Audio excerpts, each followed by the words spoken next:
Hey, welcome to this month's conversation in Wellness Intelligence. I'm Lisa Borden, and I love bringing good humans together who are doing more of the right things, resulting in better for all of us. Each conversation in Wellness Intelligence, we deep dive into one micro topic that might just change the way you live your life.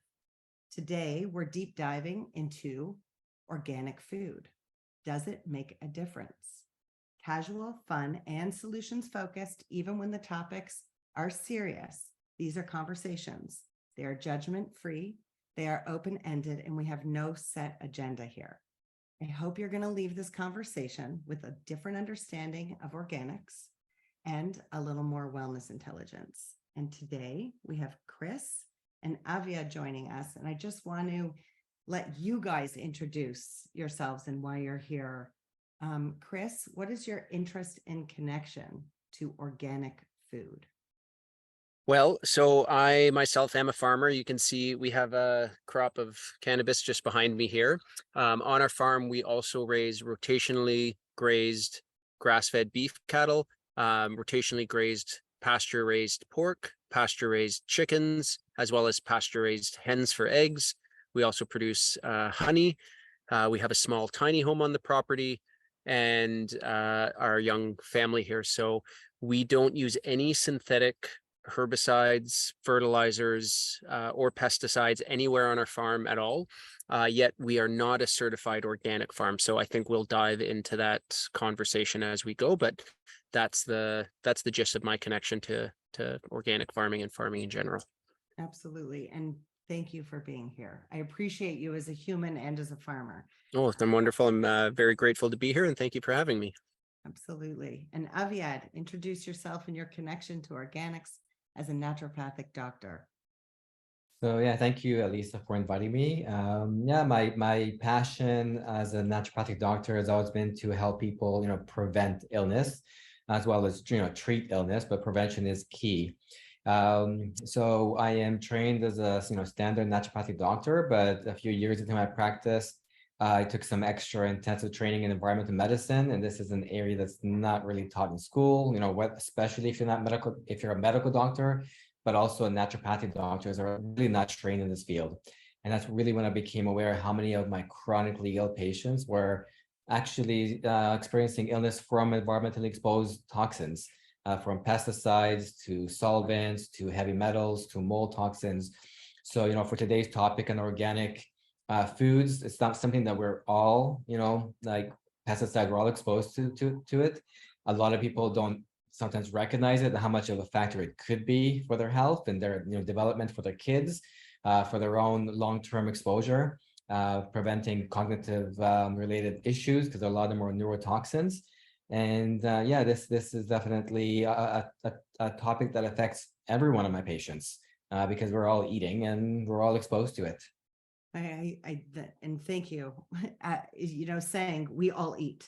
So let's just start there. That it's amazing how, as you said, how many naturopaths or other doctors don't address food when it is something we're all breathing and we're all eating. So our food system definitely affects us all, regardless of what we're choosing. So Chris, I'm going to have a first question for you because this is a big one. So we're going to have to try and keep it. We're going to have to try and keep this one short because I know this could be a 10-hour conversation in itself. But what does organic mean when it comes to farming and food? So it's interesting and it's hard to keep it short. It really comes down to definitions. I think the original intention of organic farming was a wonderful one. And essentially in any other time period, I'd probably be an organic farmer or certified. I mean, I think I am an organic farmer, just not certified. I think there's the biggest issue is what we call greenwashing. So when the organic movement began, it was started by the most well-intentioned people who were trying to separate themselves from the conventional paradigm, which largely became a chemistry-based paradigm that said, as long as you can give these plants the specific nutrients they need, whether it's organically or with synthetic fertilization through, nitrogen and phosphorus and potassium and magnesium and et cetera, the plant's going to grow regardless of the medium. And so you have some people who are growing hydroponically and aquaponically, and some people growing in soil, and some people growing things indoor or in greenhouses. And the idea is, as long as it doesn't really matter what we do, as long as we put the right nutrients in the ground. And if we have a problem with weeds, we're just going to hit it with herbicides. And if we have a problem with pests, we're just going to kill those off with pesticides. And so the organic movement was formed saying, well, hang on, this isn't what we want to be a part of. We want a more traditional approach to farming. And so originally organic farmers would be doing a lot of the kind of things I'm doing now, or depending on whether you're raising livestock or growing vegetables, there were organic practices that had the right intentions behind them.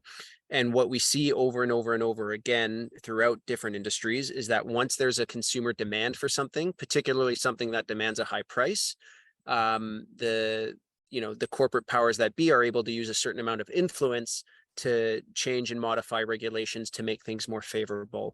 And I think Canada's better than some other places like the United States. But there have been certain practices that are now allowed in organic certification that the consumer might not intuitively associate with what they think organic should be. And in some cases, practices that I'm doing, like say, I don't know if we'll have time to talk about this, but we do a practice of collecting indigenous microorganisms from local forests and pastures to help get native biology back into our soils that were previously conventionally farmed. And I don't think that's even something that's a known entity in the organic certification process. So it's complicated, I guess, is the short answer. I think and maybe it's also quite simple, right? Yeah. Like it's both, maybe. Sure, it's simple and it's complicated. I would say on mass, you're better off purchasing organically certified food products. As I said, the intention behind the certification, I think, was a good one. And there are a lot of things that you're not going to find typically genetically modified organisms in organic food production. You're not going to have most herbicides and pesticides and fungicides being used on organically farmed produce, although there kind of are exceptions to just about everything now, which is the concern. And so it's very hard to be informed as a consumer on these things. And this is why I think ultimately the answer is knowing where the source of your food. So really getting in touch with your food production system, keeping it local, keeping it regional, and actually meeting the people who are growing your food or raising your animals. Unfortunately, it's a little more inconvenient, but I think if you want the highest quality and you want the assurance that what you're getting is actually what you think it is and what you want, there's just no better way than knowing your growers. Amen. I saw a sign. I was in New York City at a farmer's market, and I saw a farmer. They had these great signs up, and they weren't pretty. It wasn't marketing. It was just these signs up that said, no, we are no longer certified organic. And they explained why. And they said, we spray nothing. We don't even own a spray gun on our property. And they went on, and it says everywhere, ask us questions, ask us questions. And so what you say really resonates. And I guess I go to you, Aviad, and I think, how do you possibly work with patients and tell them, like, you have to go find the farmer? Or how do you tell them how to find food without all of these chemicals? Yeah. So actually, I can continue on what Chris was saying. So I agree with him that it is. I like to look at it as a spectrum. Like anything in the universe and life, it's a spectrum. So you get people who are completely not organic. You get people who are organic up to here or more, and there is different labels and certifications that can happen in that process. So what Chris is doing, he's doing above and beyond, what the certifications are asking for. And things that could be even more beneficial in some areas in terms of the microbes getting the high nutrients in the food that we don't see sometimes in to the same level with just organic farming. But what Chris was saying in terms of it would be beneficial to even just go with organic as a whole, even in the grocery store. It is actually a very good place to start. Many of my patients, I hear this all the time. I heard it more in the past, but they say, oh, organic farming, the label, it doesn't mean as much. and you're wasting your money. You should just go eat irregular, conventionally grown food. And for the response that I have for that is a very clear answer, that there is, it's not going to be as good as what Chris is doing, but there was a study that they did. It was, I don't know how many years ago, it was probably at least 15 to 20 years ago, if not longer. What they did is they actually asked people, they found people that were going to the grocery store, and they asked them, how much of your food were you eating organic versus not organic? And if they had, and the ones that had kids there, and the ones that had like more than 80% of their diet was organic, they tested the kids' urine for those kids versus the ones who were eating, organic versus not organic.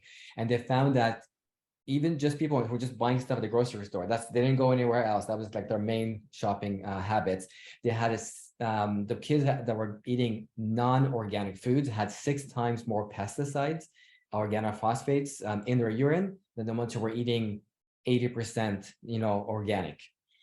So that's a pretty big reduction. If you can just do that, it will be beneficial for your kids, for your family. So I have a question for you on that. So we can agree. So it's less chemicals, and then there's studies that come out. I know that in Slow Death by Rubber Duck, which is someone that I work with, Rick Smith, if you know him, he's also a member of the Wellness Intelligence Collective. He did a study also showing that even 3 days without eating food that's non-organic or conventionally grown, however we want to refer to it, that it actually leaves your body and you can fight things better. So that's like a pretty big turnaround. So now I'm going to say to you, for all those people, because you asked the question and answered it, that I would have said is, I hear that all the time, like, it's not really better. I read in the media all the time, it's not really better. I have many answers to that too, but what would you say as a naturopath that you see as, how does that affect us or our kids? How do those chemicals and that burden inside of us? Yeah, so the number one category that pesticides are affecting our health are neurotoxins, so our nervous system. There's a lot of toxins. There are neonicotinoids, there are organophosphates, there are chlorinated pesticides that were banned back in the 70s, 80s, or even earlier. So they actually affect us in different areas, but a lot of them do affect our nervous system. So we see it primarily more in kids and in the development. So this is kind of the hard-hitting area, because a lot of people care about their kids and their development. You can't really undo some of that if it's going on long enough. So autism spectrum light disorder, the ADHD, depression, anxiety. So there's a lot of research in that area showing how some of these toxins will increase your risk of that. And there is an underlying connection with, in terms of not just the exposure level, because that is one of the concern, but it's also genetics. So there are people who have a very poor detox pathways, dealing with general toxins like glutathione detoxification pathways, but specifically, there is research showing a connection between something called the PON1 paraoxidase enzyme, which detoxifies organophosphates, and the autism spectrum disorder. So we've seen that in the research. So it's like, a lot of people can eat these pesticides and maybe do fine with them. Just like people can be exposed to mold and relatively be okay with it. But you get the small number of people in the society, 1%, 5% or so on, who have these gene variations, and they can't clear their organophosphates very well, and they happen to be exposed to them during the developmental cycle, that stage between age 1 and 2 and 3, when that's kind of the more important part for that spectrum disorder to show up a little bit or a lot. And if they have it in that area, they can go towards that ADHD, for example, kind of pattern of things. You get it on later on as an adult, it's a bit easier on you. You're already developed, you don't have to worry about it as much, but then it actually affects things like depression, which has been very well linked in farmers for these organophosphates, like major depression, age of 40, 50, 60, and so on. And then cognitive decline as well has been linked to these kind of things. So, you're saying obviously genetics, but it does affect all of us as All of us. and the buildup, right? So one spinach salad or one steak that I eat out isn't necessarily the body burden, right? Yeah. But it's as it builds up. Yeah, exactly. And it's over time. It's a total amount in one session, or it's just over time. You made one really key point before I forget. I wanted to comment on that. You said that, once we avoid these pesticides, they leave our body, and you can over a few days. And that's really important because it is a short half-life. And a person might say, well, it just leaves your body within a day or 2 or 3. And some of them do, some of them don't, but most do for these pesticides. That doesn't make them any less toxic just because they leave the body faster. Because let's take alcohol. Alcohol leaves the body within a few hours. You get sobered up within a few hours. But if you kept drinking every few hours or every day for 30 years, it's still toxic. Just because it leaves your body, it's causing heart disease and so on. Such an important point. Thank you for highlighting that. That's a take home for everybody, I think. So thank you, Chris. Did you get into this type of, let's call it regenerative, healthy, organic farming, forget the certification labels, because of what Aviad was saying, because you didn't want those toxins, or is it for another reason? Yeah, essentially. So that was a big part of it. It's kind of a long story, so I'll try to keep it to the briefer version. But I was having some health problems just before we started the live version of this call. Aviad mentioned he deals with a lot of patients who have been, let's say, left behind by the traditional medical community, and I was experiencing some very peculiar medical symptoms. Doctors didn't have any answers for me, and I very much got that impression that I was treated like, oh, this kid's just nuts or something. And this is when I was a teenager and in my early 20s. Intuitively, I had an idea that if I was able to get myself as healthy as possible, my immune system would be more robust. And so I, took on a few different strategies like exercising, removing alcohol, and focusing on better quality nutrition. I didn't necessarily know exactly what that meant at the time, but I did my best with the information I had. And as I became more interested in, let's just call it a healthy lifestyle, I started studying. I took on a career as a personal trainer. And through continuing education, I eventually got onto the notion that it's not just important what kinds of foods we're eating, but actually how they're raised, what kind of soil conditions they're grown in, the treatment of the animals. All of these things impact the final product that we're ingesting. So it's both a function of what's in these food products in terms of the nutritional density, but also what's not on them in terms of the pesticide, herbicide, and let's just call it the toxicity load. And as I started researching this and getting turned on to a few different farmers who were farming in the way that I aspire to today, I found it fascinating. It was really interesting to me as someone who I grew up in Northern Ontario and spent a lot of times outdoors, canoeing, camping, fishing.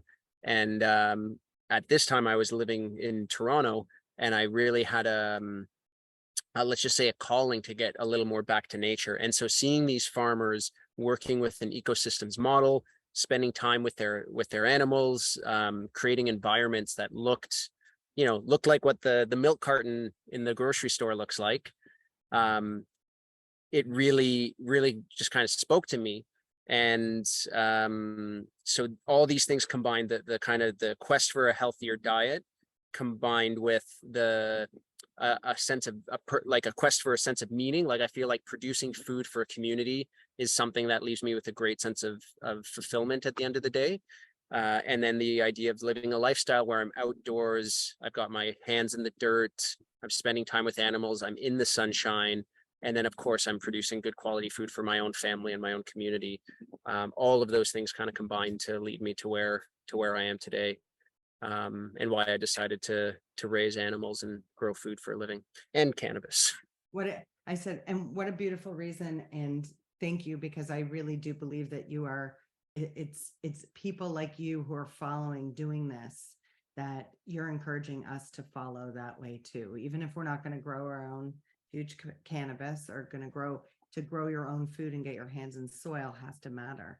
And I just really appreciate your leadership in this. And Well, thank you. Aviad, I guess I put this question to you is, again, why are you as rare as Chris is when it comes to farming in naturopathic medicine? Why are there so many healers and health practitioners that don't incorporate?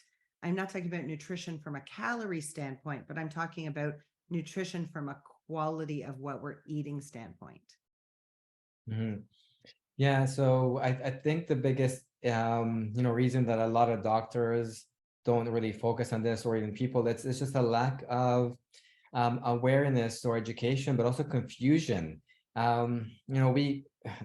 We don't get taught this in school very well. Even like dietitians for years have been telling people who are diabetic that it's good to eat, you can eat a high carb diet as long as it's whole grains. And they only recently changed that. So like even the education that's coming from their doctor is actually opposed to what we know, what makes sense. If you're a diabetic, you really, really should be avoiding carbohydrates because it acts like the glucose levels acts like a poison to your body, just like another toxin. But because we're hearing this mixed information, people get, burnt out. And they don't know who do you believe anymore. I'm seeing this one study is showing this, another study is showing that, this news report is saying this. So it's actually confusing to people a lot, and I can see it. But unless you dive deeply into it, you don't know. And that's been a passion of mine. That's what sort of got me into this field. Is I really like to investigate. I really like to figure out what is the as close as you can to the truth, to the answer, as what's the optimal way to live. How do you prevent any health concerns? How do you reverse illnesses?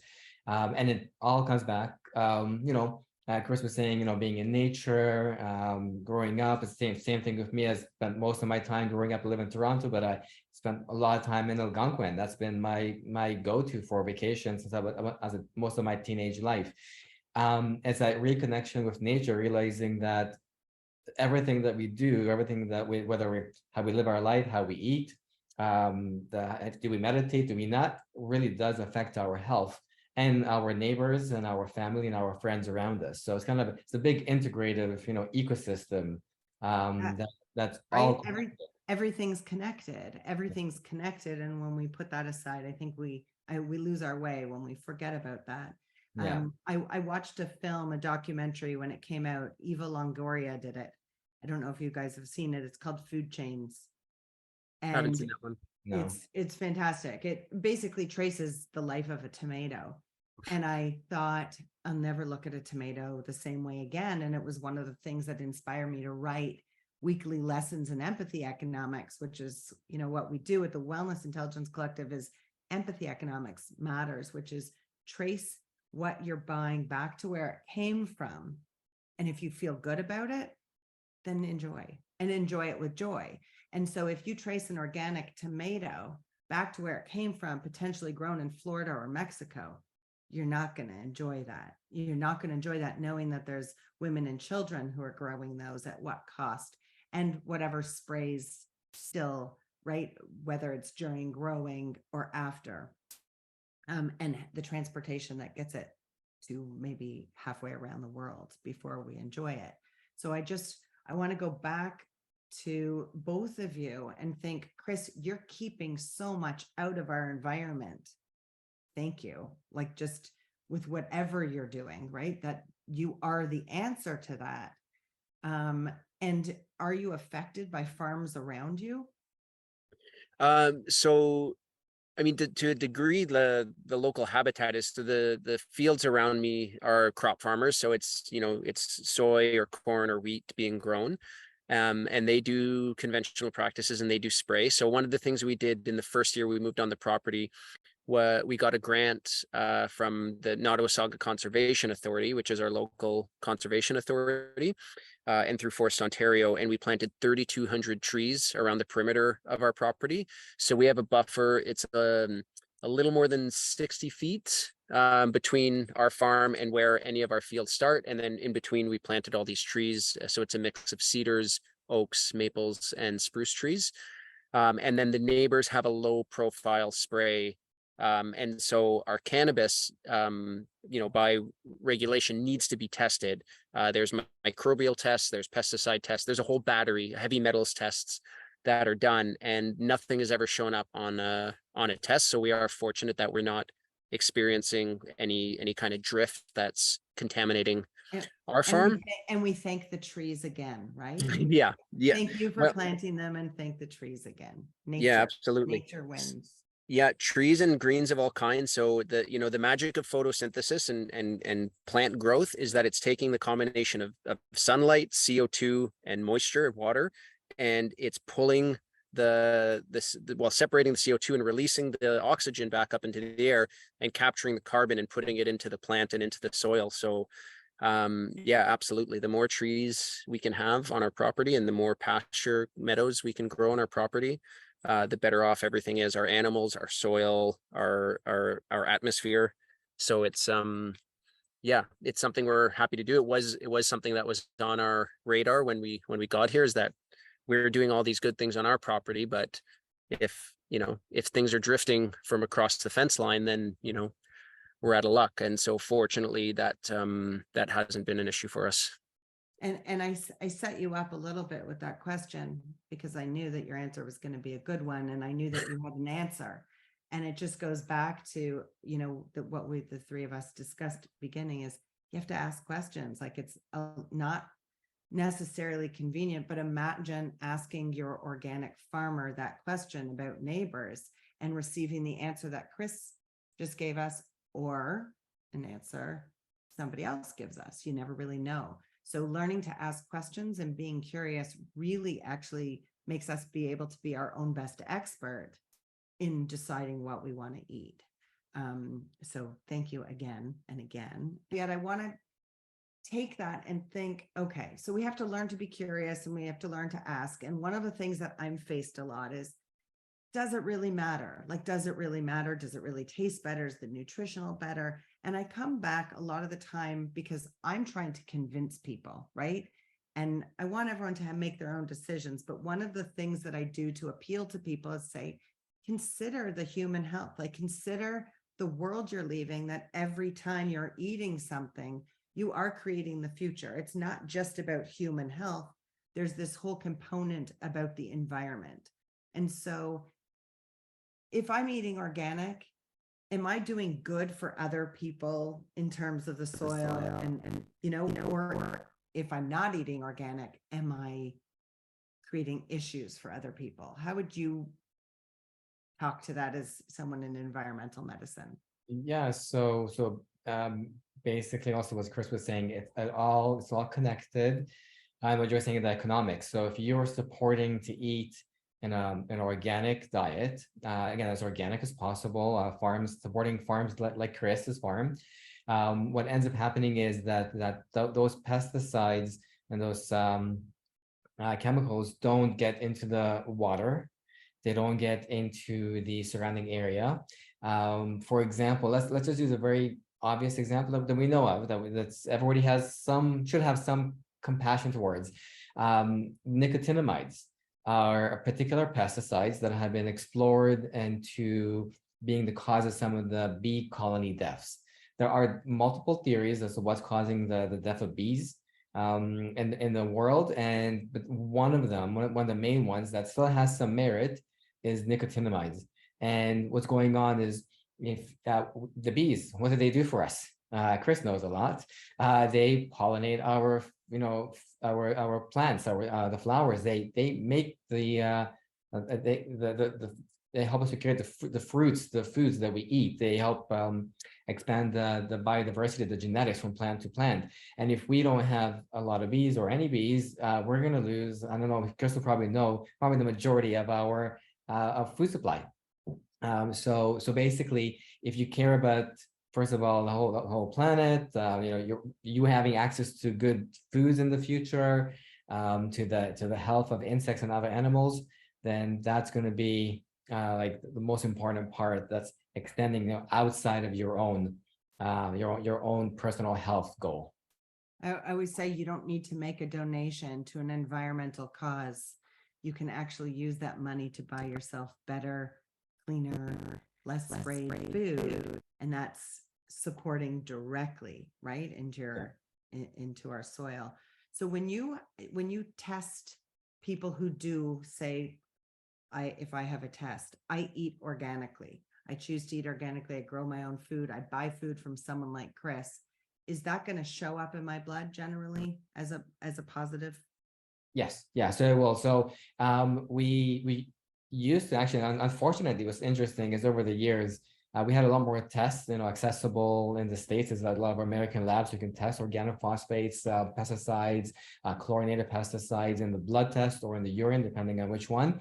We don't have them as much anymore. A lot of the labs stopped offering them. I'm assuming for different reasons, either for maybe economical reasons, or maybe some of them had issues with their labs that they're trying to figure out for their reagents and so on. Not wanting us to know. Not wanting to know. There could be something, but for some reason, we're having less and less access to these tests. But I've had patients who've, they tested their urine years ago, and they tested really high levels of organophosphates, and then they changed their diet, cut out the majority, not all, but the majority of their pesticides or their non-organic food, retested it a month later, and pretty much came back all zero, like the below the detectable limit for all the ones that were, some of them were in the normal 70th, 80th percentile. Some of them were 4 times to 5 times the 95th percentile, but they all came back down to pretty much zero within a month. Of course, it would have been a week actually, but we waited a month, but we can see the results in a test easily. So it's over and over again. Wow. So it's pretty clear. So Chris, on that note, so I mean, I know that you get this, but do you have conflict with other farmers that are certified organic? Are they looking to you with curiosity about what you're doing, or are they resistant to what you're doing? Well, I try not to create conflict with anybody. However, I'm sure people mutter and murmur, quietly behind my back about what we're doing here. With certified organic, I don't have a lot of friends in the community, but I do have a few, and they like what we're doing. We get along very well. The ones I'm thinking of are typically vegetable growers, so like market gardeners, and most of what I'm doing is closer to ranching, right? I don't grow produce for a living. I'm raising animals and cannabis as the main enterprises here. I would say the conventional farmers are the ones who kind of look at me crooked-eyed because they just think none of it makes sense. I think most of that just comes from a place of not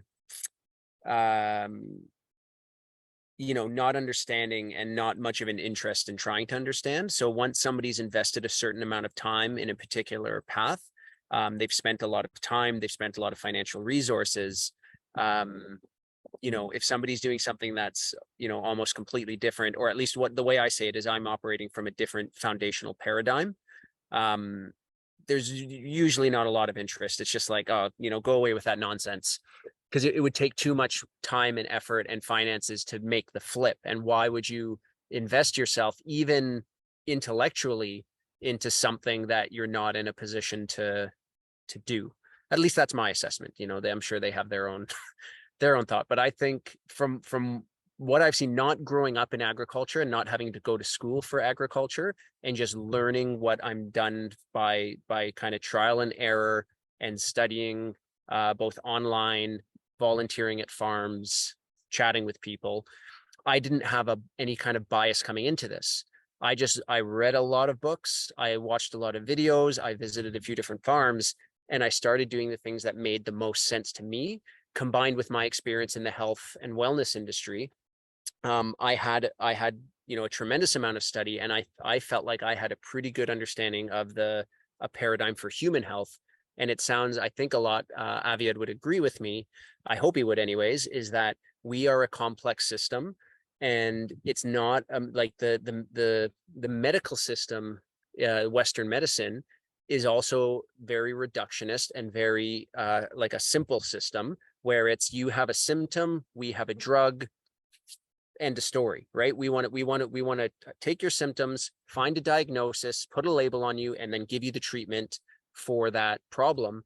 when I think in reality, it like lifestyle is paramount. The kind of nutrition we have, the relationships in our life, the amount of exercise we're getting, exposure to nature and sunlight, all of these things, our sleep is critical. All of these things play a role in our immune system's ability to protect us against pathogens and toxins. And it's very much the same in an agricultural setting. It's not just about the synthetic fertilizer you're applying or the pesticide you're applying. It's the relationships between all the different organisms that exist in an ecosystem, from birds to mammals to reptiles to microorganisms, to the plant life that's growing, grasses and clovers and legumes, and it all works together. And I kind of forgot what your original question was, but I'm sure I've gone off down a completely different No. tangent here. I mean, I go back and I first of all think your first statement to answer was you try not to pick fights with anyone, which is probably the best thing, is that you are leading by example. Yeah, we try to do what we think makes sense for us and not get too worried about what other people are doing in general. And if people see our example and they like it and they want to do what we're doing, that's awesome. If we meet people who are aligned, that's wonderful. But if we meet neighbors who are doing things differently, I can still relate with them on a human level around different topics, and we don't need to, I rarely ever change someone's mind who isn't open-minded. So, I do my best not to waste time on that. I think, what I take away is that you've created your own reality. So you went to search for something that you wanted that didn't exist, and you created it. And now you get to lead by example. So I know that even though you don't grow produce to sell, that I know that you want to eat the food off of your property because of the intention and the energy and the way that you take care of everything in your ecosystem. That means to me that your tomato or your eggplant is going to inherently be better for me. And if then I go to Aviad and I've lived eating your food for 6 months, that I have more of a fighting chance of not having those things in my system, but also potentially giving myself the ability to heal because those elements are not in me. Aviad, you once told a story that I listened to you talk about salt and how it affects us. Do you remember that? Yeah. So that actually, tell that. Yeah, so it's actually an analogy. It's not about salt itself. Salt is the analogy. Salt on a wound. So yeah, I guess where we met was we're doing a presentation with a group of people, and I had a few minutes just to talk about how toxins affect us. Even everything from electrical hypersensitivity, people who are exposed to wireless radiation from cell phones or your computer, your Wi-Fi, and so on, and chemicals that pesticides and so on, that a lot of people would say, it's how can these things really be affecting us, because we're all exposed to them and we're all fine, right? And it's like, why are you getting symptoms and I'm not getting symptoms? How did you not get symptoms before and now you're getting symptoms? And I like to use that little analogy of the salt. Is just imagine that we're young, we're healthy, we can tolerate things, right? We have a good protection, our body can compensate for these toxins, and it's kind of like having the skin that's protecting you from, let's say, salt. You put salt in your skin right now, it doesn't bother you at all because you're good, you're healthy, you're strong. But if you get a wound, you get a cut, you get something that's irritating, and you put some salt on that, what was before like a chemical or a toxin or wireless technology was not bothering you, all of a sudden hurts. Now the person around you might say, you're crazy, we all have salt in our skin, why are you hurting? It's all in your mind, it's fine. The thing is that it's a real pain, you're really feeling it because your nervous system, your health, your heart disease, joint pain, inflammation, it's real. There's an inflammation going on because of these toxins. And if you add another toxin or a health issue, and then another toxin comes in on top of that, irritates it even more, because before you were able to tolerate that irritation, it did nothing to you almost. But now you're already over the edge. You're already irritated. So you're putting a little more on top of that. And now you can feel a symptom that you wouldn't have had before. So that's like a little analogy just to explain to people how some people might think you're crazy for saying that salt causes you pain on your skin. It doesn't cause anybody pain. That's one little example you can share with your doctors or your friends or your family, that and I might not believe you. Why are you getting sick from eating some gluten or eating some pesticides? So on that, if I am to switch my diet to something organic, certified, or going to the level that Chris is providing for us, I'm also removing something that gives my body, my soul, myself, the ability to heal better from anything else that might be chronic. Right. So Is that basically, correct? yeah. So like as I use the example of the scab, if you keep peeling it off and you keep irritating it, you're not going to heal. So what happens is that if you're having ongoing neuroinflammation, the nerves can heal. You know, it's like any organ, most organs, most tissue can heal. But if you keep on irritating it over and over again, whatever is causing that inflammation, you're not going to heal. So you have to remove the pesticides from the body, you remove the wireless technology. That if somebody is sensitive to that, sometimes they have to be away at a cottage for a week or two to kind of really relax and allow the inflammation to go down. And then the myelin sheath around the nervous system can get stronger, can get more protective in its elements. The inflammation can go down, the connective tissue can heal, and all of that stuff can happen with two things. One, you have to remove the thing that's constantly irritating, scratching that tissue, that an analogy, and you have to either rest, allow it to heal, give it time, and you have to provide the nutrition or give it a push, something to stimulate the healing even more. So whether that be good nutrients, whether it be some herbs, whether it be some meditation, get the mind to really stimulate that immune response, etc. But you need to do all those three things for the healing to happen. And then you can go back into life. You can go back into that environment with the air pollution, with the solvents, with the wireless technology, and you're fine. You can talk on your cell phone and you're okay. And so we've seen people who are, claim to be sensitive to their cell phones, cannot really be anywhere near in the city, and they're living out in their cottage or something. But then eventually when they finally do heal, if they figure it out, if they're lucky enough to figure it out, they can go back suddenly after months or years of being sensitive and interact with a wireless laptop and get integrated back to society as an active and productive and healthy member of society.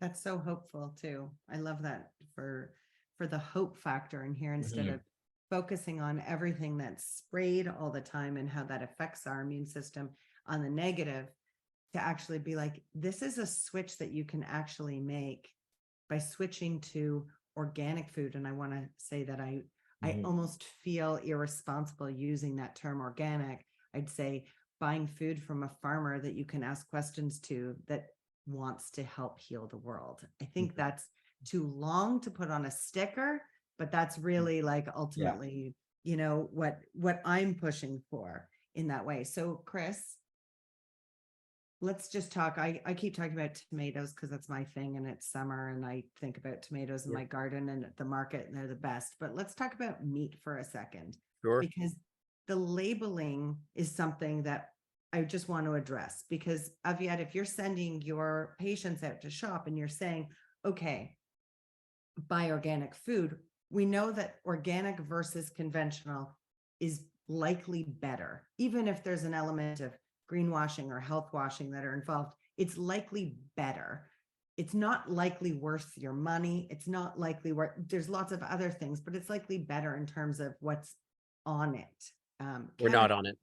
Yeah, or not on it. Exactly. Thank you.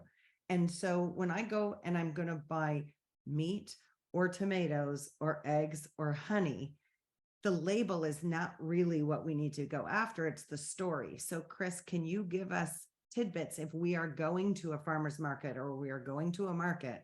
What are the questions we need to ask, and what are we looking for that makes it organic? Sure. So in terms of meat, it's kind of animal by animal, really. If we're talking about beef, I think your listeners, I'm assuming, are going to know that grass-fed, grass-finished is kind of what you're after. But even that isn't going to be the same as what we're doing on our farm, which is rotational grazing. So you could ask if you're, one, grass-fed, if two, is it grass-finished? Because the trick that's occurred is that almost all cattle are put on pasture during the summer months because it's a free food source. but then they're sold to feedlots and finished on grain. And I've forgotten what exactly it is, but it's something like if 60% or more of the animal's feed was grass, you can call it grass fed. So most things actually qualify as grass fed, even though it can be essentially feedlot. So now we've started saying, well, it's also grass finished, which means we fed it grass right up until the end of its life. And then in our case, what we're doing is rotational grazing, and there's an impact on our grass productivity when we rotationally graze. So we grow more grass and total forage on our pasture per square foot through this practice, but it's also a better soil building practice because we're moving the animals forward through a pasture and migrating them around the property. They're leaving their bathroom behind them. So their manure stays in yesterday's paddock, and they're always going forward into fresh grasses. The manure fertilizes the previous pastures, and that land is then allowed to rest, in our case, for a minimum of 8 weeks before the animals come back onto it again. And because of that rest period, all the ground nesting birds that are local, so in our case, we have 2 endangered birds. One is called the bobolink species, and the other is a meadowlark. They're actually able to have undisturbed nesting homes, not to mention all the snakes and all the toads and everybody can use our pasture as a home. And so this specific practice is better for the animal's beef in terms of the kind of sanitary area, but really it's better for the soil health. And the better soil health we have, the better productivity in our pasture we have. The more productive our pasture, the more CO2 we're pulling out of the atmosphere. So there's more than just the beef quality aspect to this last little piece, which is the rotational grazing. There's also the environmental impact, the soil health impact, and the economical productivity for a farmer, that I'm actually able to grow more food, so I can therefore raise more animals. So, it depends which of those things are important to you, but in terms of beef, I'd be personally looking for grass-fed, grass-finished, and if possible, rotationally grazed. In terms of, say, chicken, it's similar things. You want to know, like, are these chickens raised in a warehouse, right? Are they fed an organic diet? Like, is the food they're eating organic?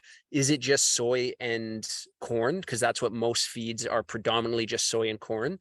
In our case, our pigs, we feed them a non-GMO grain, which we soak in Jersey cow milk. So we have a neighbor who makes fresh butter from grass-fed Jersey cow that they have, and we collect their skim milk and we soak our pigs' grains in that. And then for the last 8 weeks that our pigs are on our farm, we're collecting fruit from local fruit trees from neighbors who don't use any sprays. So our pigs are getting pears, plums, apples, cherries, sometimes peaches, for 8 weeks, not to mention the fact that they're moving every 3 days on pasture. So they're digging up wild carrot roots, like Queen Anne's lace. They're eating clover, alfalfa, all kinds of grubs and worms and things that they're getting from the pasture. So they're getting an incredibly diverse diet. And a lot of people won't understand that as an omnivore, there are certain compounds in foods that are stored in fat. So all the flavonoids that are in foods actually accumulate in the animal's fat or in the person's fat.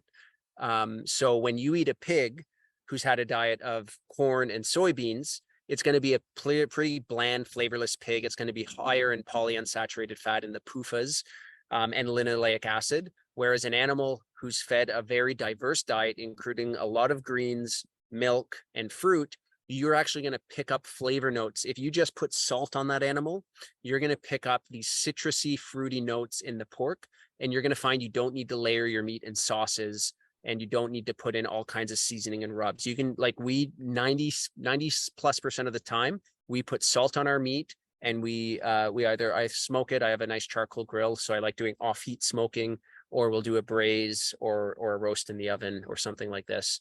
And you really don't need all the extra stuff when the animal's fed. So in summary, beef, grass-fed, grass-finished, rotationally grazed is awesome.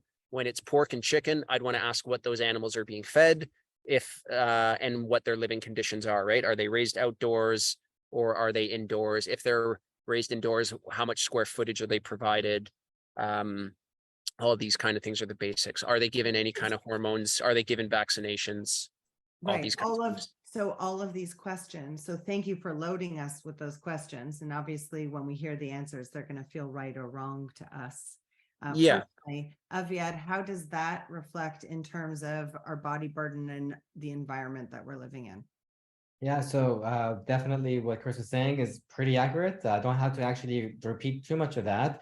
The main thing that we're looking at, from a health perspective and body burden is, well, from a health perspective, a lot of the omega-3s, the omega-6s, the different fatty acids that get produced by the animal, that the cow that's eating grass-fed versus the grains is a huge difference. So it affects your inflammation in your body, as well as giving you extra nutrients that are needed to overcome any kind of stressors of daily living and environments and so on. And yeah, a lot of these, like for example, you mentioned another topic here, body burden and toxins. One of the things that a lot of us have heard about probably over the years, which is good that it's changed now, is the chicken and arsenic. That's something that a lot of people are aware of, but it's no longer an issue because people spoke up, became aware of the issue, and they changed it. So an example of that is asking, what kind of pesticides are they using on the feed. So back in the days, which wasn't too long ago, I think it was like 10 years ago or something, they used to use arsenic-based pesticide, fungicide, I believe it was, on the feed for chickens. And especially they would load it up at the end of their, I think, life. There was a lot more of that added to that feed, and the chicken will be eating it. So and then oh sorry, yeah, I think it was it before or after? Either way, I think it was either the end or something. They stopped at some point. But regardless, what ended up happening was that arsenic did not leave that chicken. It was really high, and this is all inorganic arsenic. So there's two versions. There is organic arsenic and there's inorganic. The organic is what we see in seafood and fish, and that's actually, it's a lot of arsenic there, but it's benign. It's completely safe. It leaves your body rapidly, just like the other arsenic, but it doesn't cause damage. Whereas the inorganic one, the one that's on the chicken feed, does cause health issues. So what happens is you just have to ask those questions of, what are they using for their feed? That's actually where they get a lot of their the toxins. So let me just, I'm listening to you guys speak, and I'm almost like, I'm excited and I'm overwhelmed, but this is how I already live. Like, I already ask these questions. I already believe in this way of living. I don't consider it inconvenient. I consider it like exciting to meet people like you who get it, who I can actually depend on. And I guess it comes down to a level of transparency that we don't have in our food system. And so I would like to tell people listening, if you go to a store or the farmer's market and you're buying eggs that say that they're organic eggs, whether they're certified or not, that actually means something. But not all eggs are created equal. Not all organic eggs are created equal, because if that's an organic egg, but the chicken is being fed conventional or sprayed, regardless of what we're talking about, the chemistry of it, that is not what resonates with me, but sprayed or conventional corn and soy, what's in that egg and how's that going to affect my health? So Chris, what makes your organic, not certified, but your organic eggs better? So the big thing is that our chickens are also rotationally grazed. So there's, I think a lot of people either don't consider or just it's not marketed enough, but the diversity in the diet is so key. And so when you get an egg, what you should be looking for is the richness of the color of the yolk. So you actually want it to appear more of an orange kind of a color. If it's a really healthy egg, you're going to have more beta carotene in that egg. You're going to have more vitamin E in that egg. And then the yolk, sorry, not the yolk, the white itself should have more of a kind of a doming on it. If you crack that egg into a frying pan, you don't want to see the white just kind of splatter out. It should hold a much tighter shape. So a dark, rich orange yolk and what I'll call a domey, tighter egg white is what the consumer should be looking for to identify whether their eggs are good. And the diversity of the diet is going to be the big thing. So our chickens are getting more protein from insects that they harvest themselves through foraging.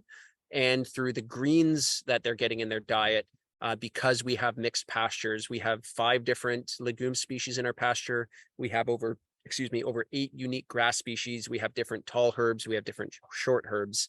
And so these chickens are getting a huge percentage of their diet from what they pick yourself, which you'll actually see when you come for a farm tour. We'll go visit those chickens, and you'll witness them all spending most of their time just pecking and scratching through the ground, even though they've got a feed tray available to them.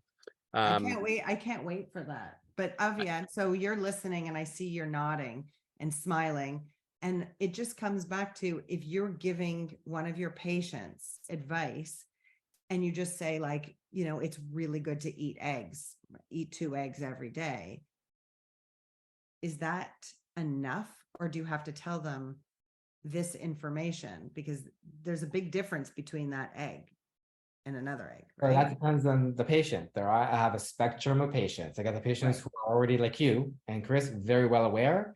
And I don't have to tell them much more except add more eggs to your diet or add some more protein, and they know what to do. And I always have in my notes, organic, grass-fed, etc., for everything that you eat, even if it might be harder, just try your best.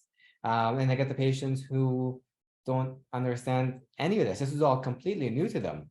And then I do have to spend a little bit. And they will. This is I'm at the start of their journey. So then I do spend more time explaining of details like what Chris is saying, talking about, if I want to go in more details about the egg. Yes, let's go talk about the color of the yolk. And what does that mean? What does the yellow mean or the orange mean? It's, beta carotene. That's where they get in the color. And sometimes we have to be careful, like, Chris is doing it properly, but there are some other they just change the feed. They just add beta carotene to the feed, but they leave everything else as bad, so it looks orange, and it is orange. It is more beta carotene, but it doesn't have the other 100 extra nutrients that Chris's eggs would have, but it's orange. So I think really the moral of the story is it's not, is organic food better for you or not? It's have friends who can help you navigate our complicated food system to go much beyond the label and to understand what we're eating. Because the conversation we just had about the egg, we could have that about cucumber. We can have that about a cracker. We can have that about a hamburger. We can have it about absolutely anything. And the story behind how it got to our plate is really the most important thing. And so organic just almost becomes a term that maybe even gets in the way and overwhelms a lot of people. So I obviously make myself available to anybody to have that conversation with. And I really appreciate that both of you seem to be as available and on the foreground of being patient, no matter where someone's on their journey, but also being there that can hold and create space and educate people, not just tell them that they're doing something wrong. It's not with shame, but it's about moving forward together in a better way. And I just appreciate your intelligence and your practices, and that you both embody your messages and what you're doing so fully, and believe that we are better together. And that's going to be the thing to create a healthier food system and bridge that gap between human health and environmental health that seems that is really what we need these days. So yes, organic food's better as long as there's good humans involved in that whole supply chain, right? Absolutely. And can I add one final note on the subject? Please. So I'd say it would be very easy to get overwhelmed by the labels and by trying to look for organic. And I would try to reframe it as the focus of working towards making relationships. No one is going to be disappointed or have a bad day if you come out to my farm and visit us here, right? There's birds singing, there's crickets chirping, there's frogs going, and we'll walk around the farm. We'll show you exactly how everything is done. It's basically like a picnic hike, right? And you'll get to see how all these things are done, and you'll get to smell the soil, and you'll smell the food, and you'll see the animals, and you'll learn directly from us as we do this. And ultimately, communities throughout time have been built around food systems. And as we've moved into these larger metropolitan areas and things have become hyper-specialized, it's now being managed by these massive conglomerates, and we've lost the relationship aspect. And now it's all just technical legalese about what organic is, or what, this or that or whatever license is. Let's get back to the relationship component. Meet the people who are growing your food, develop relationships with the guy who grows your veggies and the person who raises your beef, and you will not be disappointed, and it won't feel like this massive amount of effort, and you don't have to learn all the chemistry. You just have to meet the people and realize that, oh, they've got it under control. And I like Amen, this. Chris. Yeah. So Amen. that I think should be the takeaway, is don't get overwhelmed, make it fun, and meet some new people. Yeah. And I will add to that, make it fun. Like the joy in what we eat is a huge thing.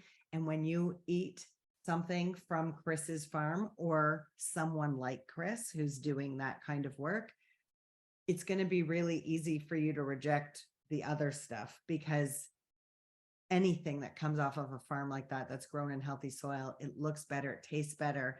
You cannot eat a tomato in season in the summer that was grown by like a happy farmer who really cares about human environmental health, and then eat a tomato, organic or not, coated in some wax, in some plastic, in a store that's arrived from wherever on a truck, that doesn't have that connection to human environmental health. So amen to relationship and finding the joy in it as well, not being overwhelmed. And you guys are amazing. We need to have longer conversations more often, and hope that we can just bring everybody into finding that magic in really good, healthy food. Well, thank you very much. And thanks for bringing us together. It was really nice to meet you, Aviad. Yeah, thank you. Same here. You guys are great. Thank you. Thank you. Thank you.